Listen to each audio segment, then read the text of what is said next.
for most of the time when you are having those, oh, I got to pivot, switch gears, something's not going right, that's the universe testing you. And then on the other end of you figuring it out and not quitting, that's where the result comes from. And that just naturally, leads you into the next step and the next step. And you're going to, at every point in time, life is not perfect. It'll never be perfect. It'll never always go to plan, right? If I like to meet someone that's like, yeah, everything went perfectly to plan and there's nowhere ever anything that, wasn't according to plan. This just it's not a thing, right? It's just the ability and the confidence, like you said, to be able to pivot, to be able to be like, okay, I don't need to freak out right now. This might not have been what I was thinking was going to happen.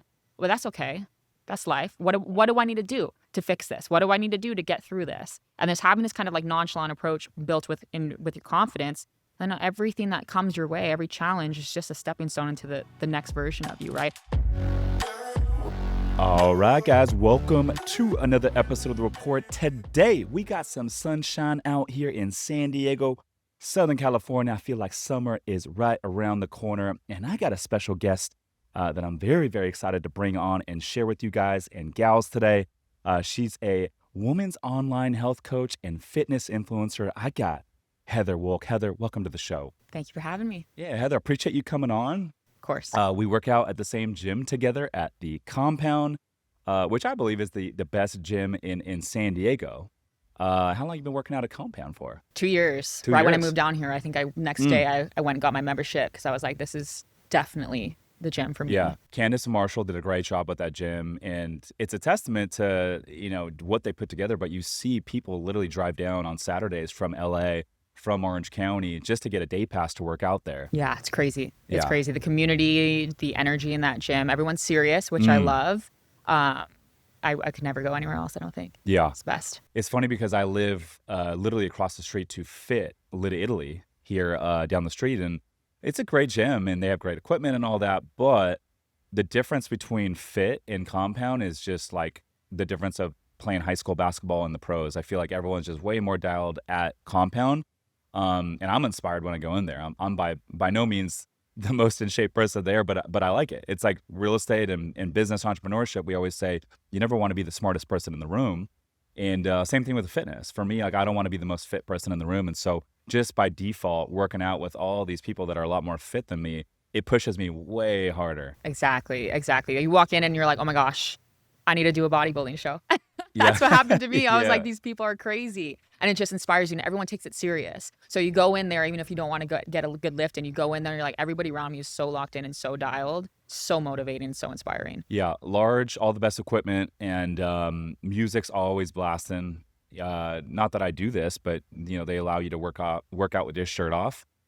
Set up tripods. People are filming content in there, but I like the energy in there. I go in there typically early, 5 a.m. on weekdays, and I'm in the office at 7. But if I start my day off with a nice workout, a nice lift at Compound, 5 a.m., it just sets up my entire day with success. Yeah, it's the best. Yeah. So give us high level, and it's so much to dive into with this podcast. And I have so many questions about what you do and some of the myths around fitness and health and mindset. But before we dive into all that, give us, the listeners, like a snapshot of what you do, Heather. Yeah. So I run an all-women's health and fitness coaching business. We work with predominantly women around 25 to 40 years old, but honestly, anybody who is ready and willing and ready to change, we will take on. So we do work with all women, but it is all women, which I personally love. All of our coaches are all women, and it's just this giant, amazing community of women, all just trying to be better in themselves and level up their bodies, but more so than level up their mindset. I think that's one of my favorite things about what I do, is they come in thinking that they're just going to level up their body and get on a meal plan and train hard, and all of a sudden, when they do graduate, we call it graduate, when they leave, they are walking out with a completely different mindset that changes their life. And I do believe that what we do changes their life to a T. So it's amazing. Yeah. Would you say that you work more so with folks that are looking to lose weight, or more so with folks that are looking to optimize their bodies and build lean muscle? Mostly optimize their bodies, for sure. Most of the girls that do come in are already, quote unquote, eating healthy, working out, but they aren't seeing those changes because they're eating healthy and working out. They're not training and eating for their goals. It's kind of what my motto is. But we do work with weight loss clients, absolutely. So we will take anyone that, again, is ready and willing to change. It just, our niche is usually those women that are like, I'm not necessarily unhappy, but I also know that there is this like level of untapped potential that I haven't been able to reach yet, and I want to go and reach that. Yeah. I'd love to hear your thoughts on this. I feel like one of the biggest myths around weightlifting is I hear a lot of people, especially women, will say like, I don't want to lift heavy weights because I don't want to get bulky. I don't want to build a bunch of muscle. But in all reality, I feel like a lot of women, like my girlfriend works out a lot. She's in the gym lifting with me, heavy weights, and even me as a guy, I'm natural. I don't take any testosterone. But even me as a guy, like I'll lift heavy weights and it's still hard for me to get that big, bulky, like steroid look that a lot of girls are concerned about. Why? And especially as a female, I don't see many females that lift heavy weights naturally, not on testosterone, that'll get that big, bulky look. So why do you think that's one of the biggest myths out there? Yeah. I think it's a deep answer and it has a lot of different factors that go into it. I think one of the biggest reasons is our culture for women that are in that 25 to 40-year-old range grew up in that heroin chic 90s era when all women wanted to do was be as stick, like be as small as possible, right? And so when you think about all the women back then that were famous, they were all super, super small. They weren't Marilyn Monroe, right? That was like back in the 50s and 60s, I think. They were Paris Hilton small, right? Up until recently when Kim K, kind of got famous in like the 2015 era, kind of glamorized the curves again. That woman really started to get back into the gym. And so I think we look at those women and it was just kind of this product of over time seeing all that. What did they do? They weren't in the gym lifting weights. They were not eating, smoking cigarettes, right? Doing tons of cardio. And so we have this perception just inherently growing up through that culture that that's what we have to do to be feminine. And if we do something that a man does, then we're going to start looking like a man. Inherently, we are not men, no matter what, right? And so I do think that stigma is almost completely broken, but there's still a lot of women that come to me and they're like, I feel like if I, do this back workout, I'm going to get a huge back. And I'm like, girlfriend, it's not that easy. Like if it was that easy, like you wouldn't be here. You would have been able to do just one lift a year ago and you would have been toned and look fabulous, right? So I think it's how we grew up, society 100%, and just really understanding that we are not men and we are so different. And you could get bulky if you train really, really hard, likely take some stuff and eat way, way, way too much. Most women are not doing all those three things. Totally. I think another one I hear out there a lot, and I used to think this too, because for whatever reason society kind of teaches this, is I hear people all the time, they say, I want to lose weight, I want to get in shape. They think the first thing they need to do is go do a bunch of cardio and they need to go on a diet. And so, you see people doing these spin classes, you see them out there running a lot, doing a lot of heavy cardio and then really cutting down on their calorie intake. And they think that's the secret to getting in shape. But in all reality, I think one of the best ways to get in really good shape and to burn a lot of muscle and build lean muscle at the same time is to lift heavy weights and do a lot of walking, which is kind of the opposite mindset from what society kind of pushes. Why is that myth such a big myth that society thinks is true? I think it goes back to the answer before, which is that is what all those heroin chic girls were doing. They were under eating, they were starving themselves. And that's why so many women that I work with have some type of past with an eating disorder, because that's who we glamorized. We glamorized the really small, thin woman for 20 years, right? When all of us were growing up, 25 to 40, even younger, right? So I think we look at that and we're like, okay, well, that's what they did. That's what I have to do. But as you start doing that, you start eating less, overdoing your cardio, you just get skinny fat, and it becomes harder and harder and harder to lose the body fat. And then you're just so frustrated. You're like, I'm only eating 1,000 calories and I'm doing an hour of cardio. Why do I still feel this way? And it's because your metabolism is going to slow down. Your body is going to adapt. It's innate, right? It's going to happen. It's a natural process. I don't think women understand that. And they don't understand if you actually lifted weights and that was kind of like your focus. And yeah, do your steps 100%. Steps are a hack for fat loss. And then do a little cardio on the side for, cardiovascular purposes, but don't slash your calories in half. Your body does not want that. Your body doesn't deserve that. And if you actually ate more through time and go through that process to preserve your muscle mass, hormonally, you're going to be in such a better state to even think about losing body fat. You starve yourself, you overdo your cardio, your body is in a sensitive state. Your cortisol is high. Too much cortisol blunts your thyroid. You're going to slow down that metabolism. This is a natural process. Most women don't understand that. And so it's about teaching women that that's how our bodies work and we deserve food, we deserve fuel. And the second that they can put that through their mind and really just trust that process and go from eating 1,000 calories to 1,200 to 1,300, and they start to see all that tone come out, right? And they're in the gym a little bit more. They're still maybe doing their cardio because they love it, but they're getting their steps. They're working on their mindset. then they start to transform, and then they start to see, holy shit, everything that we've been so programmed to think as a woman as to what we need to do and what is feminine, Pilates, cardio, which again, nothing wrong with it, no shade to it at all, totally do it, but that's not working. So continuing to do something thinking that it's going to automatically work for you when it hasn't worked for you for years. Yes. You got to change it up, girl, you know? At least Pilates has a little bit of strength training component to it, but I feel like if you look at a lot of people that hit these spin classes pretty heavy or that are in these running clubs, a lot of them have that kind of skinny, fat, composite look to their bodies. They don't have that physique that a lot of people strive to have that you do see with people that go and lift heavy weights. But if you're like me, and I love to eat good food, and I never want to like put myself on a restriction in terms of calories and all that, it's like, well, lifting heavy weights and building the muscle, and then eating kind of like higher protein, concentrated diets allows you to actually eat a little bit more and still burn fat. Totally. Food And so freedom. it almost is like the best of both worlds. It's like you get to eat more and you lose weight and you get the physique that you're looking for, versus if you go the other route, it's like you really got to cut a lot of calories out to lose weight. But then again, you're never going to have that physique. Exactly. I actually just talked about this on my Instagram yesterday, talking about a lifestyle cut versus a prep cut. And What's looked the more. difference between that? You said a lifestyle cut versus a prep cut? Yes. So a What's the difference? lifestyle cut, you do get to still go out, right? And Okay. again, everything in moderation. You can't just be going out every single day, because then you're going to be not in a deficit, right? If you're trying to lose body fat. But you still got to go out on the weekends, and you still get to, reach your goals, and you're getting leaner, but not to the degree that is going to sacrifice your hormonal health, which is everything as a woman. It is everything. It's everything for a man too, but I just specialize in women, of course. But it's basically kind of like, depending on the person, I would say a lifestyle cut ends at what would be week 4 to maybe 6 of prep. So it's right before things get kind of really crazy and you get really lean and you really do kind of take your calories down to that next level. But going back to food freedom, I actually just had a client maybe a week ago. She's like, I can't believe I'm cutting at 1,800 calories, right? And most women that I work with, we really learn their maintenance calories right off the bat and see what their body does. Maintenance calories for most women are around 1,700 to 1,800 calories on average. Some are higher, some are a lot lower.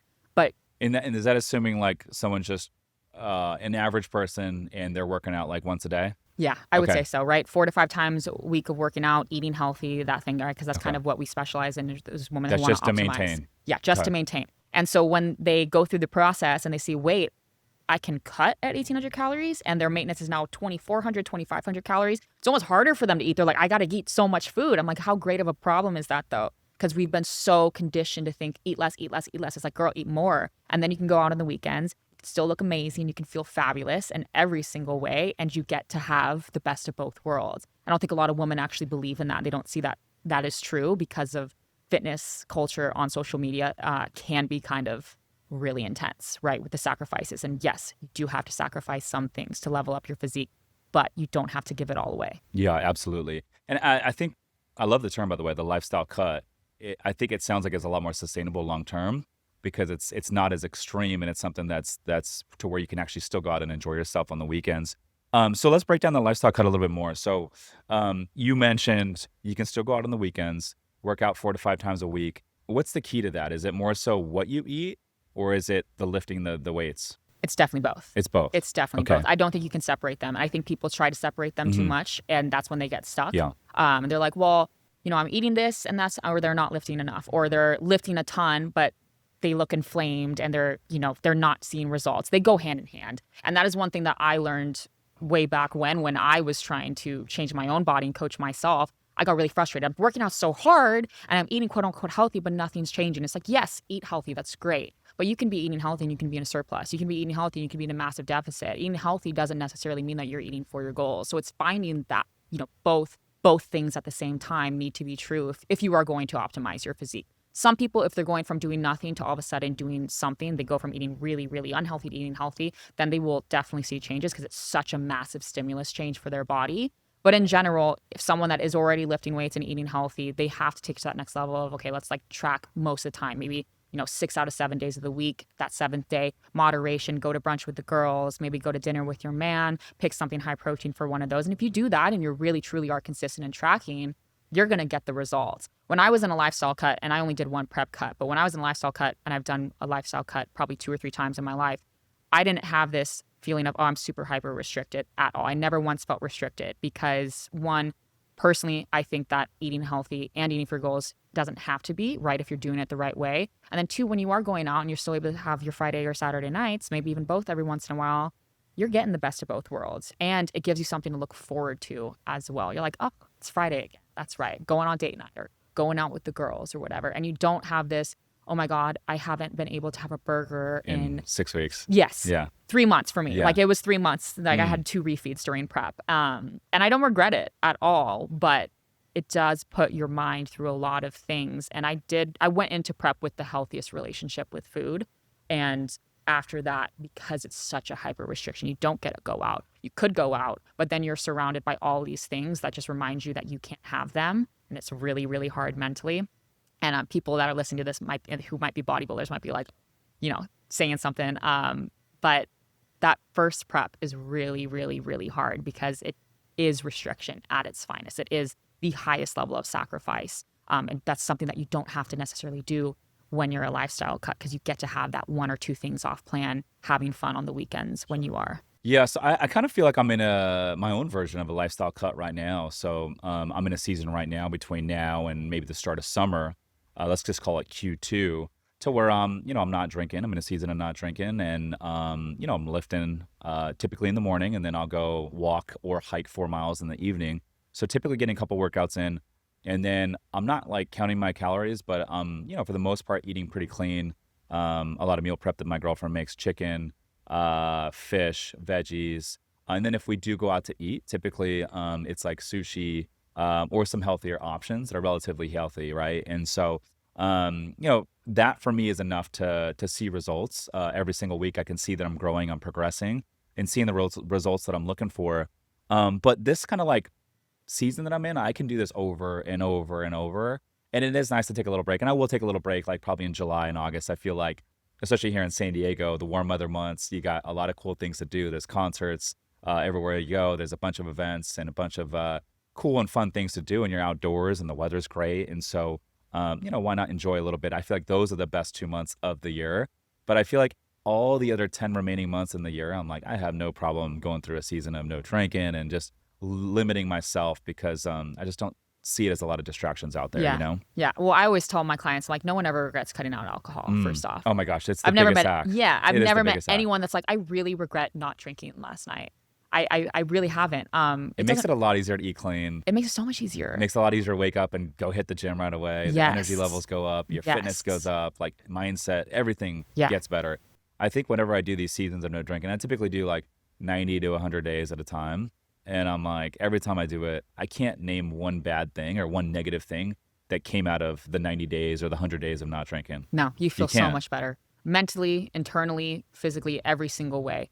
And, it's not good for you, right? And everything in moderation. I'm not 100% sober either, but I do spend I would say 95% of my time not drinking per year because I don't like the way it makes me feel. It makes me wake up in the morning with a headache, tired, sluggish, not motivated, right? Everything feels weighed down and tired. And I'm like, oh, right? Like, that's just the worst feeling. Versus you wake up, it's like 5:30 in the morning, like I'm ready to go, especially in the, the summer too, when it's lighter outside and just gives you this kind of like edge. You're like, I just want to keep going. I think that's with most substances in general, but no one ever regrets, cutting out alcohol. So anytime I have a client come to me, like, I think I want to do this, I'm like, do it. Absolutely do it. And you're going to freaking kill it and you're going to love it. And and I love seeing it. I have a lot of clients that do come in. They're like, I have a drink every night, or I have a drink, 5 drinks on the weekend. My young girls are always going out on the weekends doing, fun things. And then my older women are usually having like a gin and tonic at night to relax. And I'm like, I just want you to just try to cut what you're doing right now in half. And then we'll go from there. And then all of a sudden, I don't even have to tell them to do that. They just naturally do it because it doesn't suck. It doesn't suck to not drink. It feels good. Yeah. Right. And I think like a lot of people have a limiting belief, myself included. They have a limiting belief that, if you cut out drinking or go through a season of it, that now you can't go out and participate in social activities. And I challenge anyone listening to this, if you're thinking about cutting out drinking, maybe this is you. Like, I challenge you to just go out and do some social activities and just drink. Get a nice bottle of sparkling water, a Pellegrino. Most places have Pellegrino or Topo Chico. And Put it in your ask for a hand. glass of ice with a side of lemon and lime. And it tastes like a drink. and you can still socialize and have a great time. And the best part is like, once the night gets to a point in the evening where people start to repeat their words, they start slurring their words. It's like, okay, it's time to cut out. That's typically where I'll cut out, go home, sleep. And then the best part about it is you wake up the next morning feeling great, go work out, go hike, and you have a very productive morning. Meanwhile, everyone else that went out with you, they're in bed, sluggish, dragging. And then that's where you're like, oh my gosh, this is like so worth it. And you do that a couple times, I promise you'll realize like pretty quickly, like it's really not that bad. It's just a limiting belief that you feel that you need to drink alcohol when you go out. Just do it a couple times and you realize like you don't need a drink. You really don't, especially when everybody else is drinking around you. If you have that club soda in your No one hand, will bug you. they don't know what's Yeah. up. They don't know what you have, and that just gives you the confidence. Like, I have something in my hand, and just having something in your hand, and you can be like, yeah, no one's gonna Yes. know, right? Gives you Yeah. that kind of like Even false confidence mentally, that turns even into mentally, you confidence. feel like you're having a drink. Yeah, You totally, know, absolutely. it's funny. I didn't realize until I went through a couple seasons of this, and then I went back to drinking for a little bit. I didn't realize how sluggish it makes you feel from an energy perspective. I just thought that was normal. I just thought feeling tired and sluggish was just normal until I went through a couple seasons of it. And like the biggest change was just the clarity, but the energy levels, your natural energy levels, just for me, went through the roof. And so the first time I went back to drinking for like a short period of time, I was like, oh my gosh, I've never felt this sluggish before. I thought this was normal. And that's one of the biggest hacks. And then also, your face gets so puffy when you drink. I thought that was just normal. I thought that's just how I was. And then once you go through a season of no drinking, you go back and you're like, oh my gosh, this is like not normal. You just drop so much inflammation. Yes, Alcohol is it's the crazy. definition of an inflammatory chemical. It's exactly what it is. It literally degrades your DNA when it converts in your system. And I And don't think it's literally just like one or two drinks, and you can feel your face start to puff up. yes. And I'm so sensitive too. And most people I know are super sensitive. But if I drink the next day, I'm going to be carrying 2-3 pounds of water weight from that inflammation. And you cut that out, it's gone in 2-3, and you're like, you just snatch back up. Most people are living in that constant state, who drink a lot, who are living in that constant state of inflammation and don't realize how they're feeling until they cut it out. And they're like, this is what it feels like to be what I should be, to be healthy, to be non-inflamed, right? And you just snatch in. And I see that with my clients too. A lot of my clients, again, they are young, so they're going out on the weekends. And I don't ever tell them they have to be sober. I always encourage them to drink less. But they will naturally, you're starting a program. You're like, you know what? I'm gonna make sure I really lock in for at least the first month. Really, just be like at 100%. They come in a weekend, they're dropping 5 pounds, and they're like, oh my god, I dropped 5 pounds. And I'm like, yes, you're not inflamed anymore. Like, you spent 1 week of you nourishing your body, working out properly, cutting out those inflammatory habits, sleeping better, and your body doesn't want to be in an inflamed state, right? That's and so good. so cool to see. That's so good. Yeah, I'm curious for you because I think the lifestyle hack is, the lifestyle cut is something that a lot of listeners could relate to because it's obviously sustainable long term. You don't have to sacrifice too much and still get to see the results and be able to go out on the weekends. Give us an example of like what a lifestyle cut will look like for, a given week. And let's just include some workouts and also a couple good meals. Yeah. Okay, so one, I'll go start with the meals. Meals are everything. Don't slash your calories in half. Small little deficit, 200 to 250 calories to start off. And you will have to track, ideally, if you want to get the best results. You don't have to for some people if you know the skill of how to intuitively eat. But the reason that you should be tracking in the beginning is because you probably don't actually know what you're eating. And so if you can figure out what this calories really are, because it is calories in, calories out at the end of the day, by tracking, then you can gain that skill of, oh, this is what it looks like. I'm just going to eat slightly a little bit less, right in that 200, 250 calorie range. So still eat about 3 meals at least. I don't recommend fasting at all for women. Men, it's totally fine, but again, we're different. And so there's a couple researchers and physiological experts out there that predominantly study women and the sex differences between women. A lot of women skip breakfast. Don't skip breakfast. You don't want to, because it's all about cortisol. If we can keep that cortisol and that chronic inflammation down, it's going to be so much easier to lose body What's fat. a good breakfast you suggest? Eggs. Eggs? Eggs Okay. all day. Eggs and egg whites, right? What So about you got to Greek have egg yogurt? whites. Greek yogurt's amazing too. Yeah. Eggs, egg whites, Greek yogurt. If you need some carbs too, say you do work out in the morning, definitely recommend you get some carbs in there. Even if you don't, it's totally fine. You can make your carbs work in there. Oats are great. Protein oats if you aren't going to be eating eggs. That's probably my go-to. I eat eggs and oats every single morning. Egg whites as well, because you need to have that protein. But you do want protein. Ideally, you're having at least 20 to 30 grams of protein in that first meal and a little bit of carbs, and it'll just help basically reduce that cortisol that you have in the morning. which again, there's nothing wrong with cortisol. It's all about too much cortisol, right? And so if we can keep that lower, blood sugar is going to be better. It's also going to make you feel better throughout your cut too, versus have these kind of high lows. I'm starving, I'm stuffed, I'm starving, I'm stuffed. And this kind of, it just, everything kind of works holistically and plays together. So meals, 3 meals a day, protein, every single meal, 100%. Everybody always says, prioritize your protein. I always argue, yes, but you should also be prioritizing the other 66% too, right? There's carbs and fats, and those are very important. And they, you shouldn't just not be eating them because it's not protein. So prioritize all those macros. Working out wise, what does macros mean? I always hear people track your macros. They say track your macros and this and that. And even when you go out to eat now, some restaurants will have like, hey, this is like a macro healthy bowl or whatever. What exactly does macros mean? So macros are your proteins, fats, and your carbs. There are 4 calories per gram of protein and carbs, and there's 9 calories per gram of fats. And so when you're thinking about, someone's maintenance is 1,800 calories, you're then kind of dissecting those calories into your protein bucket, your carb bucket, and your fat bucket that all add up together to make those calories. That's another thing that women do really wrong, is they're just looking at calories. I did that so much when I started. I did that probably for the first 10 years. Started when I was really young. I started my fitness when I was literally 10 years old. So I didn't really know anything, right? So not just focusing on calories, focusing on your macros that end up making up your calories. And when you say maintenance, is that the intake you should have in each group just to maintain? Correct. Okay. Yes. Yeah. Got it. Exactly. So it's kind of like nothing's really going to change quickly if you're right at that level. Some people do stay at maintenance and train hard, and eventually as you're training really hard, you will build more muscle. That maintenance does go up though. And so if they're not changing those calories, those maintenance calories, that energy intake, they're naturally going to end up being in a deficit, because that, your muscle mass is building, your metabolism is therefore increasing. So your maintenance is just what is going to basically maintain your physique that you have right now on a more of a short-term level. But going back to your original question, workout-wise, at least 3 times a week.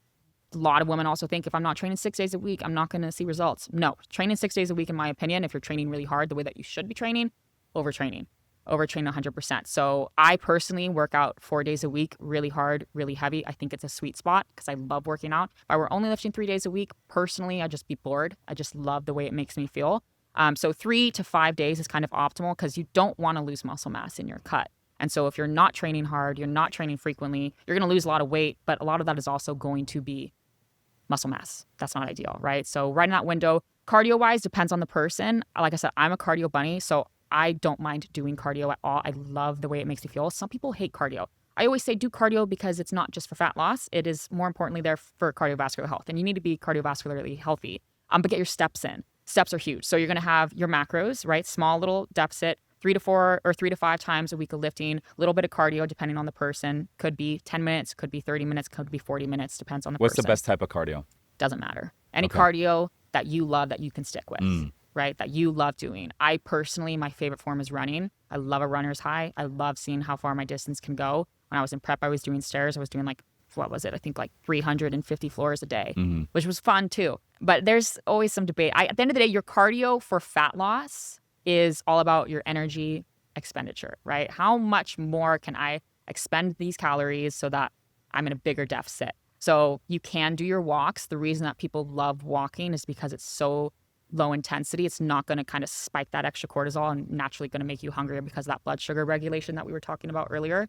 And it's just very, very easy on your body. You can walk for hours, right? But you can walk for hours and you're also going to have to walk for longer versus if you just do a 20-minute run, right? I would say if you're doing a 20-minute run, you're probably going to have to walk for an hour to burn the same amount. So it kind of works for every person, right? If you have a lot of time to be going on steps, go get your steps 100%. I kind of try to find the middle ground where we're still doing a little bit of cardio for the health purposes, extra little bonus on the deficit, but we're still getting steps in, getting some sun, which is also super nice. Yeah. I had a guest on 3 weeks ago, Trevor Crowley. He's a big business entrepreneur, but he's really into running. And get this, it's so crazy. He just started his trek, but he's going to set the Guinness Book of World Records for the most consecutive days of running a half marathon, 13 point whatever miles. 13.1. He just started it, and he's going to beat it because check this out. He's done 3 straight years of running 10 miles a day. And so just to prep for this. And so he's like ready to go. So he just started it. The record right now is about 206 consecutive days. And he's going to go an entire year, 365 days. And get this, he lives in St. George, Utah, up there by Zion National Park. And in the wintertime, I mean, he's waking up at 5 o'clock in the morning. It's dark. there might be snow, there might be ice on the side of the road, and he's still going, which is even crazier, That right? is crazy. Yeah, That's literally it's crazy. insane. And you would think he'd have like a very like lean body, but this guy lifts like heavy weights in addition to the running. And so like he looks really good, like physique wise, has a ton of muscle, and he's running every single day like that. I'm like, dude, how do you use your body even hold up? And he's like, dude, like at first his body would break down, his legs, he would get super sore. But he's like, if you just train every single day over and over and over, your body just gets used to it. Is what he said. Yeah, that is I'm like, wild. that is insane. That is Mentally too. wild. Yeah, I mean, I'm sure that's also a mindset thing. I It mean, if is. for him, it's like, yeah, your body's going to break down, but if you start believing that it's not going to break down, that probably helps a little bit too. That is Yeah. crazy. I I cannot know. imagine I that. know. Insane. But anyhow, so with the lifting, you said 3 to 5 day a week is ideal. And I don't know. I just for me, if I'm like really into something, sometimes I might go to the gym 7 days a week. And that doesn't mean I'm doing like a heavy lift every single day, but I might do like a smaller muscle group, right? Like I think shoulders and bicep, I like to pair. I could hit those a couple times a week. My girlfriend's got me doing legs 3 times a week. So we'll typically do the splits will typically do glutes and hammies, and then glutes and quads, and then glutes and hammies. And so we're focusing on glutes every other day. I need it. I need to build my legs. I think I've always kind of neglected it. And so I'm starting to see results, and just focusing on the legs more. And I've actually found that my upper body has actually benefited from doing a lot more leg workouts. Yeah, I think men skip legs way too often. I know a couple men that I'm like, boy, you need to start hitting. They have those SpongeBob toned legs, where SpongeBob kind of like flexes his quad, and it's like a Yeah, really toned. If yeah. anyone that knows SpongeBob would get That that. that was me. Yeah. Yeah, Uh huh. I'm working on that. Yeah. So Well, that's good. If slowly. you're hitting them 3 days a week, then Yeah. you're gonna get there, which is great. But yeah, you could do like the classic bro split and then hit a muscle group, one single muscle group, shoulders, biceps, triceps every single day if you wanted to. You could do that. Now you're gonna inherently hit some other muscle groups at the same time. Like if you're gonna on your shoulder day hit a little bit of your triceps too. But as long as the volume and the recovery is there, you could do it, especially with men. Like men are more genetically programmed to be able to handle that type of stress on their bodies more so than women, which is why I love the research that is coming out, because women have been in the gym 6 days a week sometimes, and they do look really inflamed, and then they cut that down, also work on their recovery and their habits. It's huge. And then they just feel a little bit better. And you don't have to be in the gym 7 days a week, but I'm with you. Like that's why I said I love working out. I do work out 6 days a week. It's just, am I lifting heavy that much? No. Yeah, it's addicting. What are your thoughts on fasting? I think, Intermittent fasting in particular. yeah. So I went into a bunch of research on this. I think it depends on your reason. I think if you're doing it to lose body fat, is absolutely not necessary, nor is it optimal as a woman. And now some people are going to be like, I lost tons of weight intermittent fasting. Yeah, I'm not saying that you can't. I'm just saying what is optimal for you. For a woman, all that research is coming out. Again, what are our hormones doing that men aren't? And all the research in the past has been done on men and not women. And there are absolutely sex differences. I don't think anybody can really debate that. So can you intermittent fast to lose body fat? Sure. But at the end of the day, it's still coming down to calories in, calories out, just the basic science. It's not going to make you burn more fat if you're eating the same calories versus intermittent fasting versus being fed, 20, basically 24/7. You're already intermittent fasting throughout the night as well. It's just kind of what is our circadian rhythm doing? What does our body's natural hormonal flow want? And it's what's going to make it optimal. I do think intermittent fasting can come into play for other health purposes, like Such as? cancer. Mm. So I watched a bunch of documentaries when I was in college about this. I majored in biochemistry, so I'm a huge nerd and all this stuff. And like I said, I was going to medical pre-med route and wanted to do that for a long time. So I was so into all this. And so I watched documentaries. I read a bunch of research papers and they're doing research at USC on this about how fasting for a longer period of time, for about 2 to 3 days, I think could be wrong on that, so don't quote me, can actually protect your cells when you're going through chemo and radiation. But your cancerous cells don't have that kind of that genetic change. So those cells are basically targeted a lot heavier. So they can basically bomb you a little bit heavier with chemotherapy, and you're not going to get the same effects on those healthy cells. So that's one thing that I would say could be beneficial. There also are sometimes benefits to it when you're struggling with certain gut issues, and I'm not a gut health expert on this, but sometimes it can be beneficial to actually give your digestive system a break from food to reset your gut, depending on the person. So there are reasons for it. Sure. But when it comes to just like leveling up your physique and dropping body fat, it's not the best. You don't recommend it? No, not for women. Not for women. And at the end of the day, I always say whatever works for you and helps you be consistent, great. But I have a lot of women that skip breakfast. I would say probably 6 out of 10 women that I coach come to me skipping breakfast, and I change it up. I say, you're going to now Eat breakfast. And they feel worlds better. Their cycle feels better. That is a huge thing. Like their cycle and their PMS symptoms completely better. It's like a night and day difference. They can still train hard. They don't feel lethargic. They don't feel hormonally off, right? Their acne clears up. So there is... Oh, it's better for your skin too. Yeah, because Wow. everything's connected, right? Your hormones are all connected, and intermittent fasting is playing with your hormones at the end of the day. So in that case, I don't recommend. Oh, it throws your hormones off to fast. Yeah. So I it's didn't know that. basically you're in a fight or flight state naturally, right? So if you're not fed, your body's gonna be like, I gotta go find food, right? If you take this way back to before we were civilized and we were, hunting for our own food, the men were doing that. So the men are more programmed to do that. Well, the women are at home picking berries, right? Taking care of the kids. So this is like a really kind of like interesting approach to think about it, but it makes sense, right? So when you're fasted, you're in that fight or flight state. I need to go find food. What's your body's going to do? A fight or flight state is raising your cortisol. Again, nothing wrong with cortisol, but how often is it high, right? And what is our resilience to stress? Men versus women is very different. And so if we're thinking about what our cortisol does in the morning, you wake up, cortisol spikes. Naturally, you want to wake up, right? So you're fight or flight. But if you eat something, it's going to bring you back down to your baseline, so you're not walking out throughout your day in a super stressed state internally, right? You might not feel it like I'm just like so stressed right now, but it doesn't mean that your body's not under stress. That's what we're looking at. What is optimal for your body? A little bit of stress is okay, but how much and how frequently is it being released? That's what we're looking at. That's really good. What do you suggest for people? Because I hear this all the time. People will say like, I've seen results, and then I reached a point to where I've plateaued recently, and I don't know what to do next.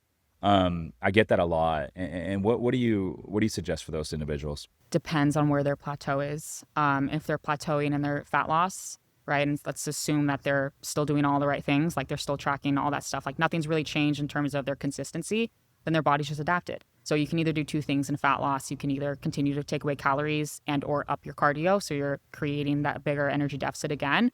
Or you can say, well, how low am I in calories? This is one thing that I do as a coach is, where is this woman at right now in her deficit? Is she, cutting at 1,800 calories? If she's cutting at 1,800 calories, she's got some wiggle room. Or is she kind of at that last little bit on the gas tank of what we have her in a deficit? And if we pull her more, and this goes into the prep versus lifestyle, we continue to pull her away because she's plateaued in her fat loss and her deficit, what's that going to actually lead to? Is that going to lead for a harder reverse, a more, strung out mental state, more stress on your body? So it's kind of finding that line as to, okay, if we plateaued in our fat loss, should we start increasing and focus more on kind of building that metabolism back up, building that muscle mass back up, maybe giving yourself even mentally a diet break can be huge?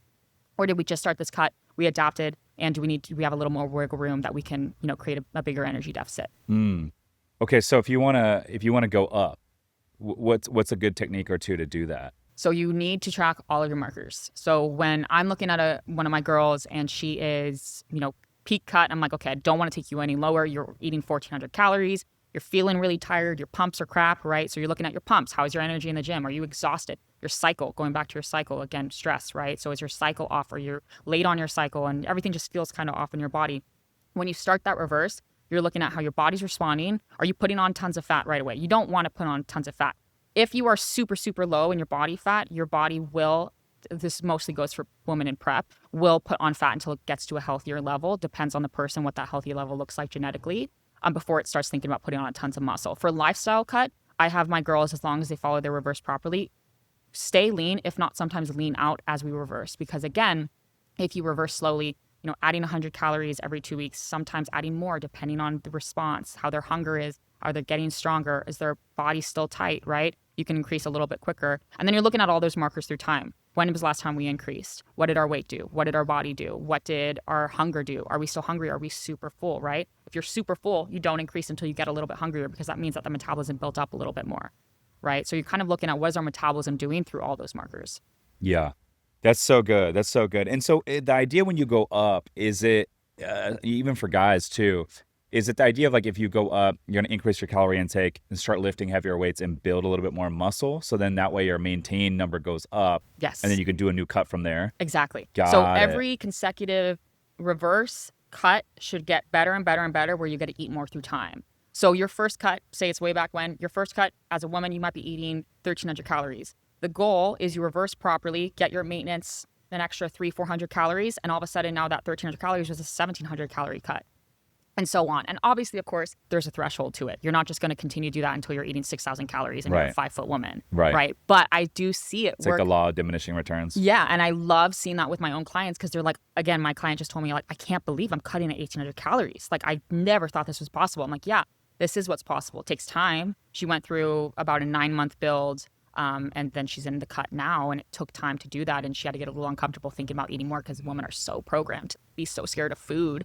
and increasing it, and now she's reaping the rewards. So every cut, every reverse, you should be able to get that maintenance higher until you reach kind of your upper threshold. And for most women, I would say that's likely somewhere around, depending on all their factors, right, height, weight, all that stuff, 2,300 to even 3,000, a little bit more sometimes. Hey guys, we just got another boutique hotel under contract in my hometown of San Clemente, California, located not too far from the beach. This will make 5 boutique hotels in our real estate investment fund. So if you are looking for passive income and tax benefits, visit summerscapital.com/invest to book a free call with my team. Again, that's summerscapital.com/invest to book a free call with my team. Now back to the show. So let's talk about, because we talked about the lifestyle cut, and it's April right now. In 3 weeks, it's going to be May. Summer season's right upon us. And so let's say someone's listening to this right now and they're like, hey, I want to go on a faster cut. I want to get in really, really good shape between now and the start of summer. And they want to go on more of like a 60-day, like more focused cut. What do you suggest for that? And what do you call that type of cut? Yeah. What are they doing right now?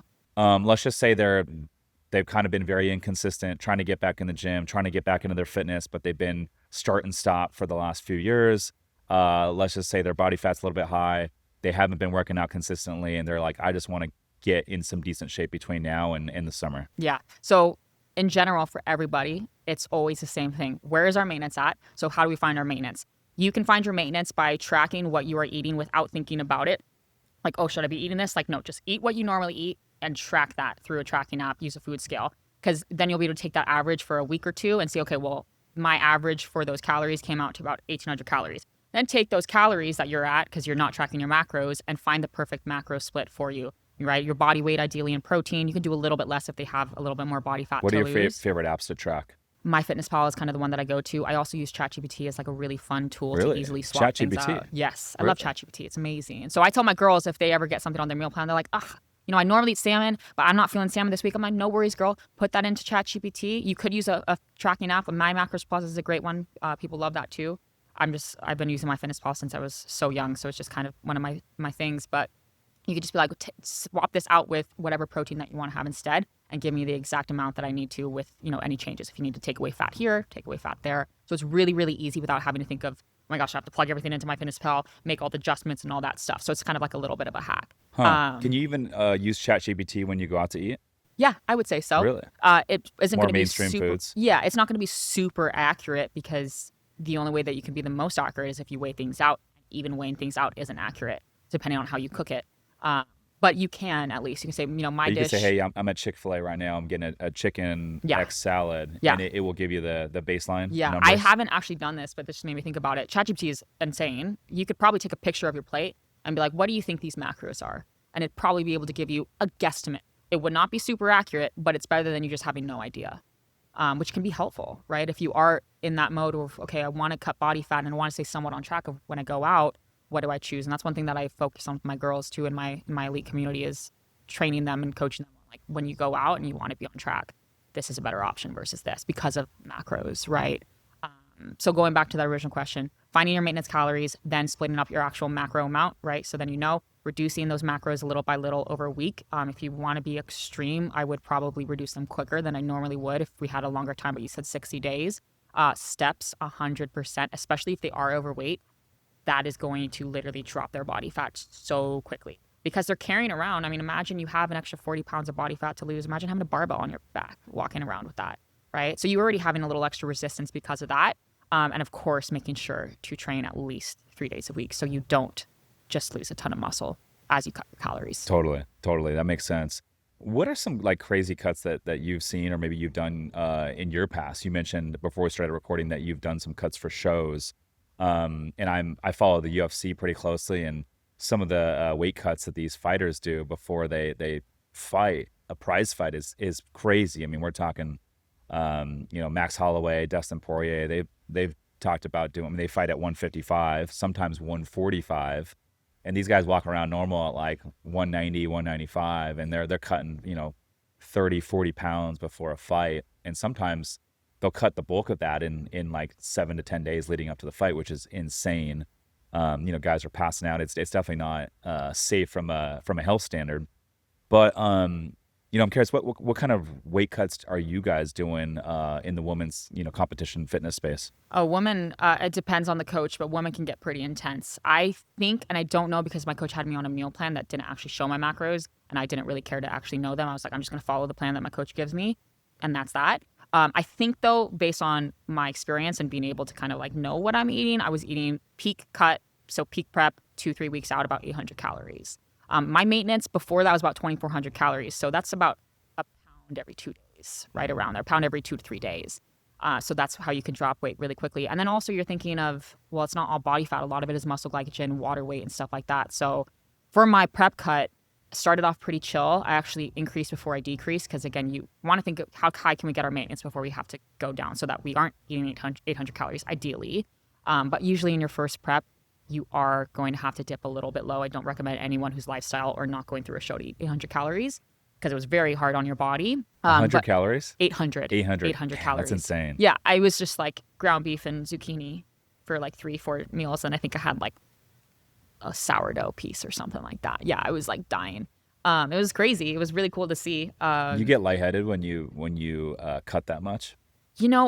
I didn't, surprisingly. And I actually normally do get lightheaded. I think because I was in such good cardiovascular shape because I was doing 2 hours a day on the stairs, high intensity stairs. I was, 12 was my warm up. I was doing it for, level 15. It was crazy. I think about that. I'm like, damn, I was in really good cardiovascular shape. So I think with all that, I was okay. But I did experience all the other things, the crazy mood swings. I got so exhausted at the end of the day. I never felt like I was going to necessarily like pass out, like I would wake up and pass out. But I got so exhausted a couple times that I would be on the couch and I would just tell my boyfriend, like, you have to literally carry me to bed because I can't stand up. And that was after I just finished my second round of cardio, did my lift. So it's kind of like I just really gassed out.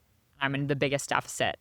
And I know some people that their bodies respond really, really well. They're naturally lean and cutting for them is super quick. My body, I'm not naturally super lean. I'm lean, obviously, but I'm not, just naturally sitting at 15% like some other women are. I'm kind of sitting probably around like 23% or something. That's kind of my normal range. And so for me to cut, I got to go a little bit harder. So I was doing 2 hours of cardio about 8 weeks out from my show every single day. Didn't miss. No meals off plan. I think I had 2 off plan meals all of prep for that 7 to 8 month period. Sushi. And those were intentional to basically refill that glycogen because you are not just taking from fat. Of course, it's not how our bodies work. It's not 100% efficient at just taking your fat. Yes. And then he just continued to cut and cut and cut and cut. About 2 weeks out from my show is when he dropped me super, super low. I think he went from like 1,100 calories to 800. And I dropped really, really quickly. And one of the really interesting... Without jeopardizing any muscle loss. I think I did lose some muscle. A little bit, yeah. But not at all to like an extreme degree because when you are on it, like I'm talking everything, your sleep is huge. Not enough people talk about sleep. Sleep is one of my kind of non-negotiables in my life. Like if I'm not getting 8 hours, you're not going to see me because I'm getting 8 hours. And especially in prep. Like I would wake up, I would tell my coach I got 8 hours of sleep and he'd go back to bed. And I was like, why? I got 8 hours. He goes, no, go back to bed. I would wake up and I'd be a pound lighter in 1 hour. Just up. Yeah, because your body's inflamed, right? And so sleep is when you blunt your cortisol from your growth hormone being released. So if you can keep on sleeping, you're going to reduce that. Everything's, related to cortisol a lot of times in this journey too. And so I would sleep more. On point, like nothing was off when I was on prep. I went into prep saying I will be 100% and there's nothing less. And it was intense. It was super, super intense. But I won my division. I didn't win the whole show. I think I placed like second. But the other girl, she was super developed. Like she looked crazy. But yeah, it's really, really intense. Yeah, it's crazy. So break down the cortisol. You said that's one of the leading factors of weight loss and just getting in shape. What exactly does cortisol do to you? Yeah, so cortisol puts you in that fight or flight, right? That, oh, I need to go, I need to move and stuff like that. When you're working out, your cortisol is being released. It's natural. There's nothing wrong with it. And everybody, I think, hears cortisol and they go, oh, so scary, right? There's nothing wrong with it, but it's about how much, right? A good amount will actually help you lose body fat because it'll help you tap into your reserves. That's what it does. But too much chronically actually will slow it down because of your thyroid. So too much cortisol actually downregulates your thyroid. And your thyroid's kind of the center of your metabolism. So if you're slowing down your thyroid, you're slowing down your metabolism, right? And then you can go into like muscle wasting, which is when you're gonna stop more into your into your muscle to have that energy, right? Your body, when you're in a deficit, is taking your fat, your muscles, and all that to, it's called gluconeogenesis, to make that fuel for you to burn. And so if we have too much cortisol, we're gonna slow that process. We're actually gonna start biasing our muscle mass, right? And so that's why it's so important to, I took herbs for my cortisol. I don't remember them off the top of my head. Ashwagandha, of course, but there was another one. It's called Cortisol that my coach helps me take, and I take it, and my sleep gets better. And again, going back to sleep, that's everything. So it's not about how do we stop cortisol being released. How do we regulate our cortisol to optimal levels? Yeah, that's really good. Okay, I want to switch gears here. You got a bunch of videos that you put out on your social media that have got a ton of engagement. And so I'm just going to go in kind of like rapid fire order. I'm going to go down each one of these and then you just break it down for me real quickly. So first one, you said what it really takes to get shredded, zero balance, no social life, not happy, takeaway, is it really worth it? Break that down. Yeah, it depends on the person if it's worth it. For me, it was, because it made me a better coach. It made me understand my clients a lot more when they're telling me that they're feeling a certain way. It made me relate to them a lot more. It made me just know what the process looks like to the highest level. Like prep is the highest level, other than going pro, but just bodybuilding is the highest level in fitness that you can get to for optimizing your physique, right? So for me, it was worth it, even though it came with all those things that I talked about in that exact reel. And it was really hard. Like my post show, because of all those things, was extremely hard. If you were to ask me 4 months ago if it was worth it, I'd probably say no, because I was just really going through it. But now I'm stronger on the other side, but I'm resilient to that type of stuff when I'm going through it. I'm just like, I know I'm going to get through it. I think a lot of people, when they don't have a solid mindset, will continue to get stuck in it. I know a woman that had, prep 2 years ago and they're still really going through it. And so it's making sure that you're doing it for the right reasons. I wasn't just doing it for myself. I was doing it for my clients. And so that, at the end of the day, if I remove myself from it completely, I know that I'm still giving back to my clients by putting myself through that. And that is worth it to me. For other people, they just love the sport. It is a sport. It's an intense sport. So for them, it's worth it. Like, people go on to be pros. They do shows every single year. They love it. I did love so many parts of it. The first show, post-show experience is hard on everybody, I think. My coach told me that 9 Stressful. athletes, 9 athletes out of 10 really brutally mess up the reverse and go through all those things. Binging at the end, just feeling this, oh my gosh, I was restricted for so long, couldn't find that lifestyle balance, and now I'm free again. And you're in an emotional state, your body is hormonally messed up too. Hormones are everything. That's why we keep talking about it. But I always like to be real with that, because we do glorify being shredded. And some women, it will take less to get shredded. It depends on the person. But for most women, again, most women are not naturally sitting at 13% body fat. Most women are sitting 20 to 30, right? Some maybe a little bit under the 20 if they're really, really on it. And then taking your body to that next level does require a certain sacrifice that I don't think enough people online talk about in the fitness industry. They're so focused on being perfect, being this definition of discipline, because I need to be a role model. To me, I love talking about it. I think the reason that those ones in particular do well is because there's very few people that are very, very real about the cons of that side, of what it takes to get shredded. And it takes a lot.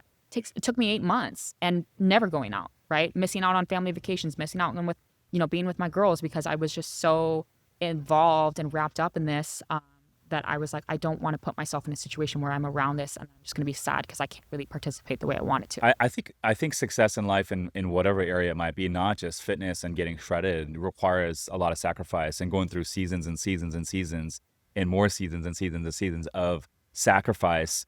Saying no to the parties, saying no to going out, saying no to like a lot of different things, waking up early, the late nights, the early mornings, late nights, early mornings, and doing that over and over and over. And I think a lot of people that maybe see the end result on social media, they don't realize what goes into it on the back end until they try to do it.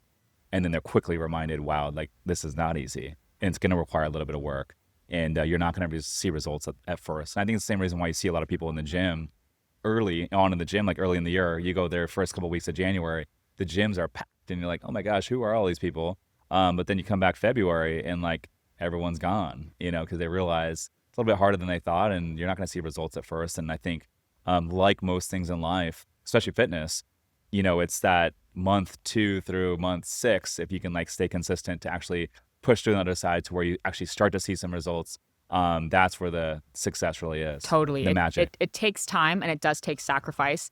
And I always say, even a lifestyle cut, it's not like you're not sacrificing anything. Like, again, you can't go out every single day. You can't do that. You can't just do whatever you want. You do have to sacrifice. There's a level where sacrifice feels really, really good, right? It's discipline. That's what it is. And on the other end of that, you are seeing those changes. And then with prep, it's just a little bit different. And no shade at all to prep. I don't regret it at all. But it was the highest level of sacrifice when it comes to your changing your lifestyle up. And I was already in it. One of the reasons I did it, other than just wanting to be a better coach, was because I wanted to see what I was capable of when I really did go balls to the wall 100%. And it was really cool to see.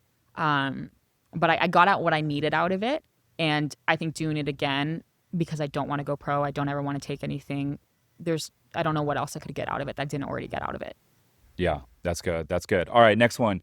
You did a video that got 1 million views as a POV video, and you said POV, you finally see results because you love what you eat. Yes. Break that down. Yeah. So again, so many people think that you have to just eat so boring to see results. And one of the reasons I think that my girls do so well is because they get to ask us what they want. In my elite group, they get a request. I want pancakes on my plan.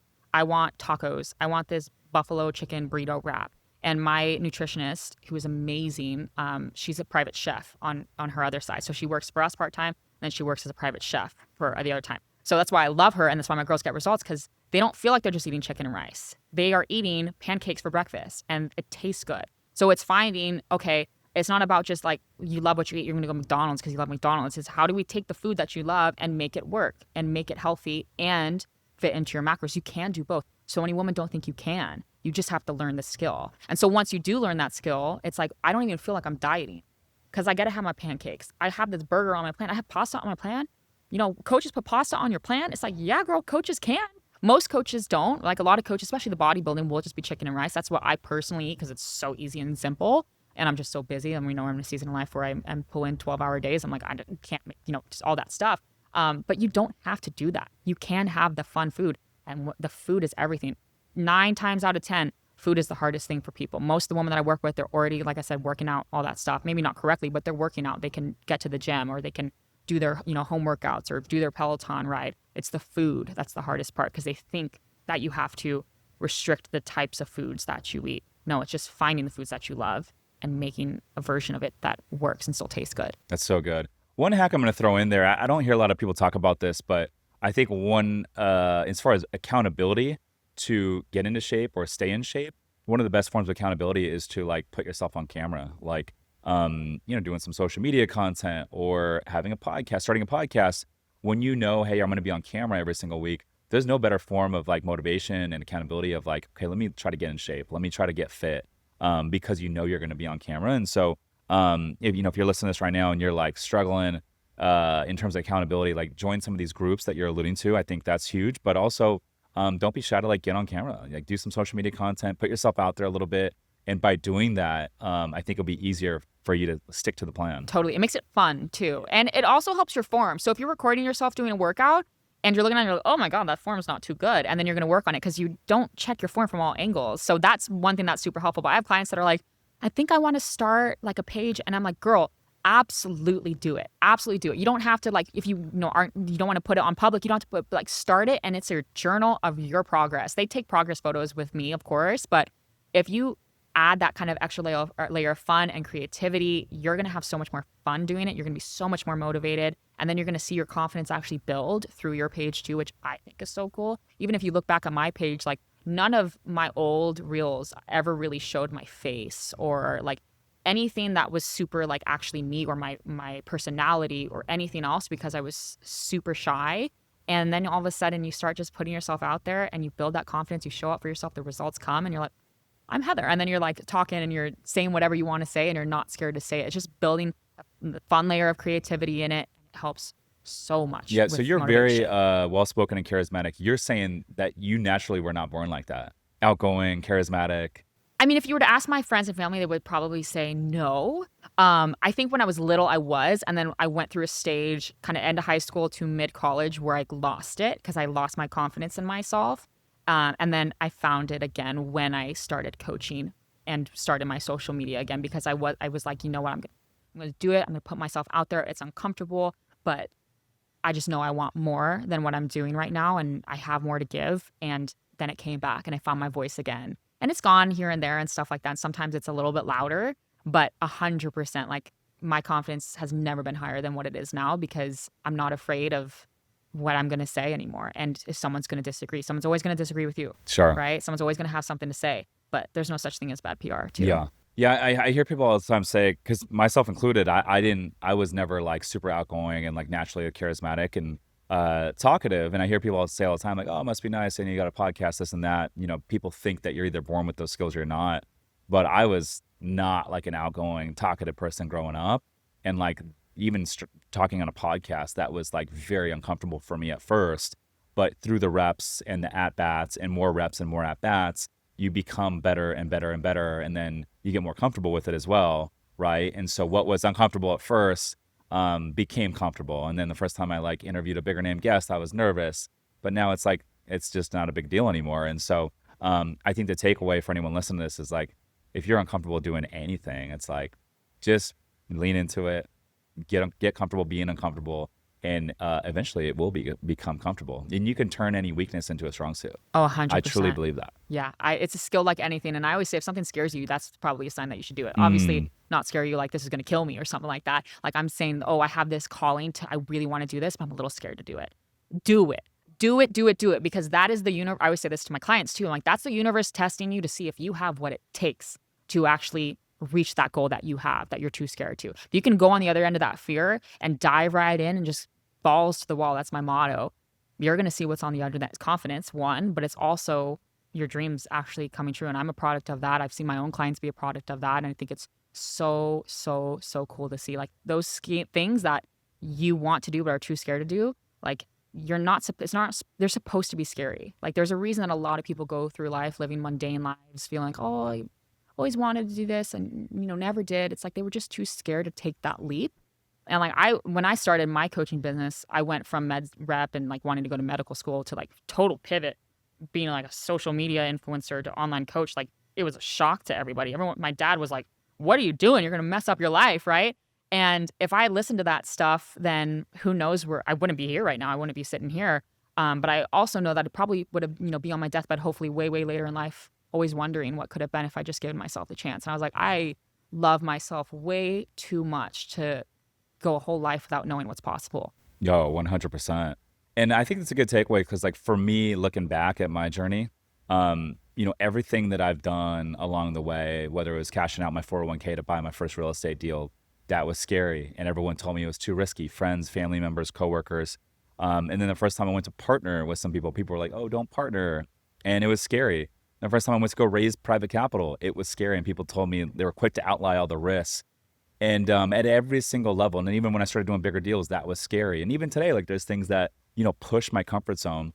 But I think my takeaway, like looking back, is like all those risks are real. So put some weight on them.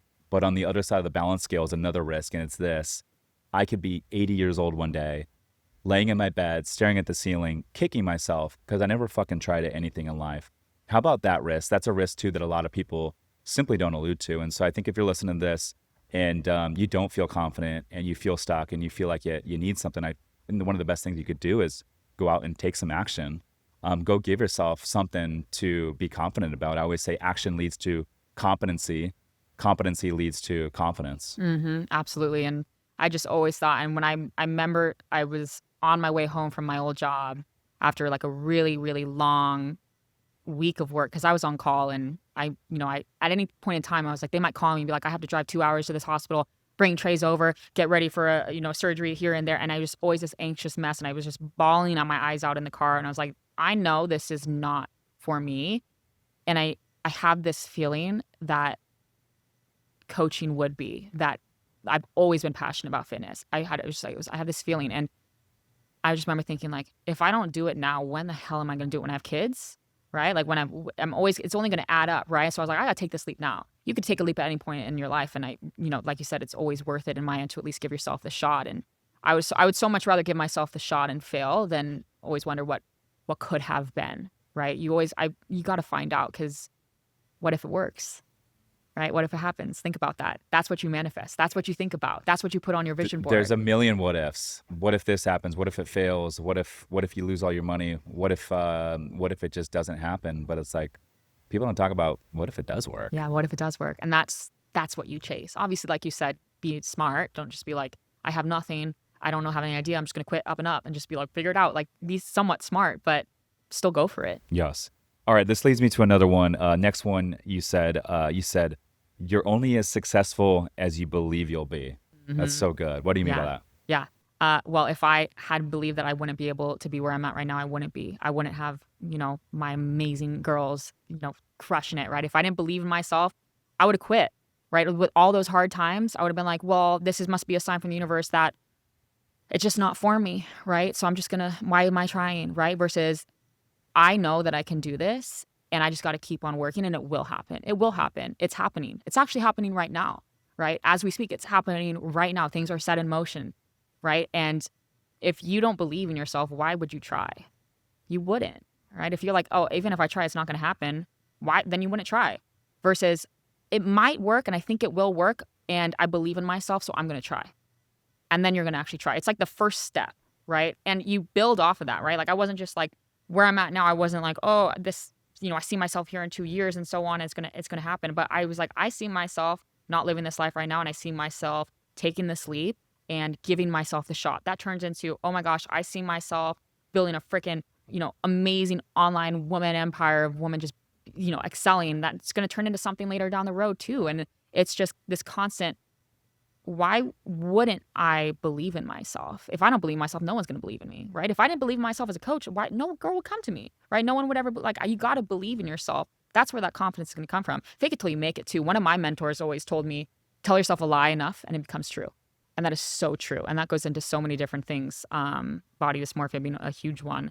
But it's so true that whatever is up here becomes your reality. It'll manifest 100%. It's going to lead your actions. It's going to drive you. So if this is filled with self-doubt and scarcity, that's the life that you're going to have, right? If this is filled with this go-getter mentality, this self-belief, this confidence, that's what's going to translate into your everyday actions. And that's going to manifest, right? So, and I see it with my girls. I'm like, anytime they say something like, I don't think I can do it, I'm like, you can do it. And just tell yourself that. You might not believe it right now. Continue to tell yourself that. Eventually you'll believe it, because it will happen. It happens every time. It's so cool to see. Yeah, that's so good. That's so good. One of my favorite lines is all successful people that you admire or look up to, they all committed to the target, and then they figured out how. And I think most people, they ask how to start. And because of that, and they wait for this, they get in this planning phase, and they wait for the plan to be perfect before they actually get started on the journey.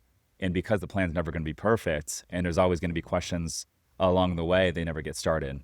And I think when I look back at my journey, like every single thing that I've done, I've always committed to the target, even though I had no idea how I was going to get there. But because I committed to it, I was like, okay, I'm going to make it happen. I don't know how I'm going to figure it out, but because I'm committing to it, so like rain or shine, I'm going to do everything in my power to make sure it happens. And then to the point to where you almost like believe it. It's already happened before it happened. And that's almost every big thing that I've done in my life leading up to this point. I had no idea how I was going to do it. I knew I was going to do it, but I don't know how. And I've always figured it out, because there's always a bunch of like hurdles that pop up along the way. Curveballs, like nothing goes as according to plan. And rarely it does. And when it does, you're like, oh, like I didn't expect that. Like, that's great. Yes. But when things pop up, you always overcome them. And it's not necessarily like having all the answers, but it's having the confidence to know that when things do arise, and things will arise, that you have the wherewithal, the resources, the determination to push through to figure it out. And I think whenever you approach things with that mindset, you will always figure it out. And if you can't figure it out, there's someone that you know that can figure it out and help you. Absolutely. Yeah. And again, going back to, I just believe so much in the powers of the universe, because I've seen them so heavily in my own life. That's just the test of the universe, right? And then I always say, for most of the time when you are having those, oh, I got to pivot, switch gears, something's not going right, that's the universe testing you. And then on the other end of you figuring it out and not quitting, that's where the result comes from. And that just naturally, leads you into the next step and the next step. And you're going to, at every point in time, life is not perfect. It'll never be perfect. It'll never always go to plan, right? If I like to meet someone that's like, yeah, everything went perfectly to plan and there's nowhere ever anything that, wasn't according to plan. This just it's not a thing, right? It's just the ability and the confidence, like you said, to be able to pivot, to be able to be like, okay, I don't need to freak out right now. This might not have been what I was thinking was going to happen. Well, that's okay. That's life. What do I need to do to fix this? What do I need to do to get through this? And there's having this kind of like nonchalant approach built with your confidence, then everything that comes your way, every challenge is just a stepping stone into the next version of you, right? I just told my clients yesterday in our community, I was like, you need to let the old you die, right? Like, you're not here to carry in all the habits, the mindset, the body, all those things of that old you. Who are you in 6 months? Who are you when you came and you wrote that letter to yourself of you 6 months from now, a year from now, that vision board you? How does that woman behave? How does she act? How does she feel in herself? Do that now. That's all what you want to do right now. If you want to step into this version of you, how is this version of you behaving? Let the old you die and don't carry those habits in, right? One of my favorite quotes is, your new self will cost you your old self. Yeah. And it couldn't be more true. Yeah. It's You know? everything. Yeah, that's so good. That's so good. All right. One more here. We got feeling burnt out, need to mix in some different workouts and routines. What do you mean by that? Yeah. So I think this is probably the one that I posted after prep. And you're so just doing the same thing over and over and over again. And, your show is just like the peak of everything. It's like, wow, I just like peaked. I've been working so hard for 9 months, perfect to this very moment. And it's over within 30 seconds. And then you kind of come off this like insane high of reaching that. And then you're like, what do I chase now? What do I do now? Right. And so for me, I didn't have another goal of being a pro, for example, or doing another show. I knew that I was done pretty much almost immediately, like a day after my show. So I was like, okay, well, why would I continue to be doing what I'm doing right now? I know some of it I would be doing, like I always will be lifting, always eating healthy, all those things. I do live the lifestyle in a more chill way than straight prep wise. But I was like, what other goals can I give myself to add flair, add some fun, add some creativity, spark something new in me? One of them was running. So I've always been a runner on and off. And so after my show, I couldn't run through my show because I was wellness. And if my coach was like, you're going to lose all your legs if you run. So I couldn't run. So I was like, let me spice it up. Let me add running back in. Instead of doing my stairs, let me go on my runs again and let me see how high I can get my miles. So I got my mileage up to like 5 miles. It wasn't anything too crazy because I didn't want to lose a bunch of muscle mass post show. So I did that. I went to a couple Pilates class. I just kind of found that spark again that I lost through it. And so when you are feeling burnt out, it's not like you have to just completely switch gears and stop what you're doing. It's just add in something fun on the side that'll help reignite a new passion in you and a new flair and a new goal, right? Always having a goal. So if you're feeling burnt out doing what you're doing right now, one, keep pushing most of the time. Like, it's normal to feel that. But also reassess your goals and ask yourself what would help re-spark that fun and creativity to help you be motivated again. There's nothing wrong with being burnt out. You just have to be able to pivot, change something up, add a little spice and Switch flair. it up, yes. Yeah, and there's nothing wrong with that. Yeah, I agree. And I think, like, even for me, it's been nice going to different gyms every now and then, like going from fit to compound, and switching up. Or when I travel, let's say, I always typically will find like a really cool gym in whatever city we're in. Exactly. So like my girlfriend and I were traveling through Australia during winter break for a couple of weeks, and as we're traveling down like the eastern Australian coast, we're always like in whatever town we're in, we're like, oh, what's like the best gym in the town? And we'll go and like get a day pass workout there. But just switching up the scenery, switching up the vibe, maybe even switching up the workout splits, it just keeps you like engaged. Another hack that I love is people always ask me, they want to like meet for coffee or lunch, and they want to talk about real estate or whatever it is. I'm like, hey, just meet me at the gym on like Wednesday at 5 a.m. And I know I'm going to work out anyways. And so it's kind of like a time hack. If someone wants to meet for coffee or lunch, I'm like, hey, just meet me at the gym. Let's get a lift in. And so we're kind of killing two birds with one stone. I'm going to be at the gym anyways. And so it's saving me time. And it's another form of like holding yourself accountability to show up at the gym. Yeah, you know? exactly. It's just adding an extra spark in there that's going to take you out of that boredom. Burnt out is just boredom of what you're doing. And it doesn't take a giant, massive shift that you just got to stop what you're doing, completely pivot, go from being a bodybuilder to just being a yogi, right? Maybe be like a bodybuilder and then add in some yoga. There's a difference between the two. Because your goals, even if you're burnt out, your goals they're still there. I guarantee your goals haven't completely shifted most of the time. Not all the time. Like for me, again, I mean, even then I would say my goals probably didn't even shift. I never really wanted to be a pro. But your goals are still your goals, even when you're feeling burnt out. So how can you make it all work and still add something that's going to spark that curiosity, spark that interest? New gym is a great one. That's such a good point that you brought that up. I love going to new gyms. Another one is like switch up the time that you're going. So sometimes I'll get burnt out on the early morning workouts, and there might be a week where I'm just like, grinding on other things. I'm like, kind of want to just sleep in a little bit, and I'll work out after the office. And so instead of going in the morning first thing, I'll go kind of like early evening for a week or two, and just that switch up for a week or two and allowing myself to kind of sleep in a little bit later than normal is all I need to go back to the morning routines. And we'll go back to the morning like workouts. It's like exciting and fun. It's like a new feeling again. It kind of gives you new energy. So I think switching up the times that you're lifting, at least for me, has been beneficial. Totally. Switching up your form of cardio, switching up where you walk, right? Switching up your split, switching up what foods you're eating, right? Switching up the phase that you're in. Maybe you're like, I've been building for so long. Let me add some fun and flair. Let me start cutting, right? Something like that. Just a little switch is all you need, and to reignite that curiosity and that passion. Heather, this has been amazing. I appreciate you coming on. I'm a big fan of everything you're doing, and I can't wait to watch you continue to grow and all the big things that you're building. And you're going to be speaking on our 7-figure creator community call later this evening. So excited for that.